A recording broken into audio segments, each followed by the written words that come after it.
तो हमारे समाज में lower class, lower middle class और मिडिल क्लास परिवारों में जब लड़की 2, 4, 6 साल की होती है उसको बहुत प्यार मिलता है। कोई गुड़िया, कोई सोना, कोई रानी, कोई परी बुलाता है। पर जैसे ही वो 12, 13, 14 साल की होने लगती है उसके ऊपर पाबंदियां लगाना शुरू कर देते हैं। तुम यहाँ नहीं जाओगी, ऐसे कपड़े नहीं पहनोगी, इससे बात नहीं करोगी, ये नहीं करोगी, वो नहीं करोगी।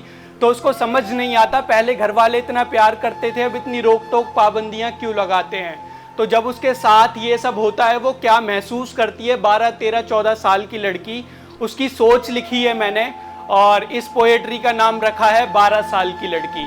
तो शुरू करता हूं। ये सोच एक लड़की की है जिसकी उम्र 12 साल हो चुकी है, जो दुनिया की नजरों में जवान हो चुकी है, पर उसको अभी तक जवानी का मतलब भी नहीं पता। लेकिन अब उसको गुस्सा आता है, हर छोटी छोटी बात पर टोका जाता है, अपनी मर्जी से कुछ भी करे तो रोका जाता है। ये रोक टोक किस लिए होती है? लड़की क्या इसलिए होती है कितनी दिक्कत ये लड़के नहीं जानते। लड़कियों को उस उम्र में बदन ढकना सिखा दिया जाता है जिस उम्र में लड़के कपड़े पहनना तक नहीं जानते माँ बाप कब बच्ची बड़ी हो जाती है, गुड़िया गुड्डों का खेल छोड़कर अपने पैरों पर खड़ी हो जाती है। अपने पैरों पर खड़ा होना आम नहीं होता, हर वक्त जिस्म को ढक कर चलना आसान नहीं होता। वो सोच में है सब उसको क्यों घूरते हैं, जिस्म जिस्म ही तो है, फिर उसमें और क्या ढूंढते हैं। अब मम्मी ने भी तमाम पाबंदियां लगा दी। लिपस्टिक लगाने का शौक चढ़ा तो भाई ने लिपस्टिक ही छिपा दी। क्या पहनना है क्या नहीं, किससे मिलना है किससे नहीं, कब आना है कब जाना है, सब तय हो गया। अब लगता है घर जेल हो गया और माँ घर में जेलर बनकर रहती है, समझाने वाली बात चिल्ला कर कहती है, पर भाई के लिए अच्छी है, उसकी गलती पर भी हंसती है। सच कहूं तो माँ बाप चाहते हैं बेटा पढ़ लिख कर कुछ बन जाए, बेटी शादी करके ससुराल जाए।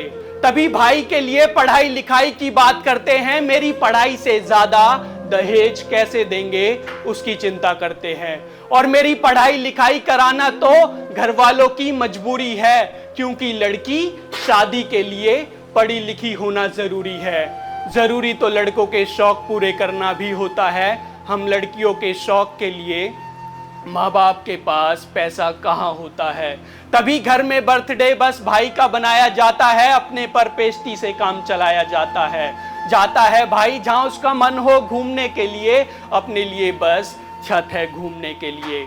आजादी से दुनिया घूमने का मन हम लड़कियों का भी करता है, पर यहाँ तो ट्यूशन जाने के लिए भी माँ को साथ ले जाना पड़ता है।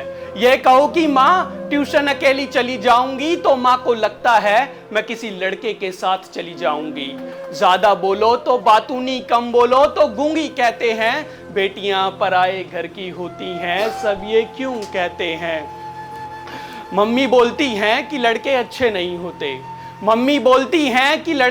नहीं होते, तो मेरा भाई भी गंदा है क्या? लड़के बुरी नजर से देखते हैं तो क्या मेरा भाई अंधा है क्या? पीरियड का दर्द है भाई से एक काम की बोली, पर वो क्यों करेगा, वो तो मर्द है। घर वालों की भाई पर कोई रोक टोक नहीं, जबकि वो आवारागर्द है। सच कहूं तो समाज बदला है, समाज में घर के अंदर आज भी बेटी बर्तन मांजे बेटा घूमे राज में। इतना सब कुछ सहकर भी माँ का प्रवचन सुनो। अब तुम जवान हो गई हो, रोड पर छाती थोड़ी झुका कर चला करो, लोगों से नजरें मत मिलाया करो, बाहर कोई कुछ बोले उसको अनसुना कर दो, प्यार मोहब्बत के चक्कर में मत पड़ना, कहीं तुम हमारी इज्जत खराब कर दो। पढ़ाई लिखाई सही से करोगी तो ठीक है, वरना शादी जल्दी कर देंगे, ठीक है। 12 साल की हो गई हो, कब तक बना बनाया खाना खाओगी? बनाना सीख लो, नहीं तो ससुराल में जाकर ताना खाओगी। भगवान ने सबको बुद्धि दी, बस हमारी लड़की बुद्धू दी। इतने ताने माँ रोज देती है, फिर भी पेट नहीं भरता तो रात को पापा से पिटवाने की धमकी देती है। ऐसी ही जिंदगी है अपनी, ना घर में ना दोस्तों के बीच कोई इज्जत है अपनी। सच बताओ जीवन इतना कठिन होता है या ये सब बस 12 साल की उम्र तक होता है? और अगर जीवन सच में इतना कठिन होता है तो महिलाओं के साथ कितना जुर्म होता है। इस जुर्म का जिम्मेदार किसको कहें? जुर्म करने वालों का दामन बिल्कुल साफ है। बस लड़की होना इस समाज में पाप है, लड़की होना इस समाज में पाप है।